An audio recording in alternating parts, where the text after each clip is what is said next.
ఈ లక్షణాల్లో ఏది ఒకటి నాలో కనపడిన పొరపాటు చర్చకి రావద్దు. మీరు మీ ఆత్మీయ జీవితాన్ని పనంగా పెట్టాల్సిన పని లేదు. పరలోకం మిస్ అవ్వకూడదు. రోషం కలిగి బతకండి అంతే. అంటే ఒక బోధకుడు బోధ సరిగ్గా ఉంటే వాడు రక్షించబడతాడు, తన బోధ విన్నవారిని రక్షించుకుంటాడు. ఒక బోధకుడు అబద్ధ బోధ చేస్తే ఆడు పోతాడు, వాడితో ఉన్న జనం కూడా పోతారు. కనుక అబద్ధ బోధలు విన్నా, అబద్ధ బోధలో ఉన్నా ఆ బోధలు చేసేవారికి మాత్రమే లాసు కాదు, ఆ బోధలు విన్నవారు కూడా తీవ్రంగా నష్టపోతారు. తెర ముందు తెర వెనక రేంజ్ ఉన్నవాడు ఎవడంటే అబద్ధ బోధకుడు.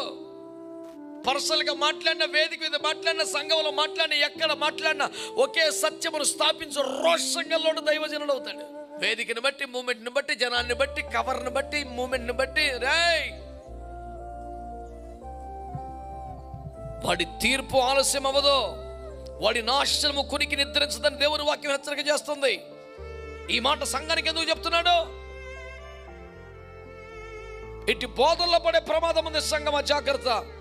వీరిని బట్టి సత్య మార్గము దూషింపబడుతోంది, దేవునికి అవమానం కలుగుతుంది. అసలు ఈ మార్గమే తప్పని బోధించే పరిస్థితి వచ్చింది. ఎవరిని మెప్పించడానికి బతకాల్సిన కర్మేం లేదు మీకు. మిమ్మల్ని కొన్నది మేం కాదు, యేసు తన రక్తం పెట్టి కొనుక్కున్నాడు.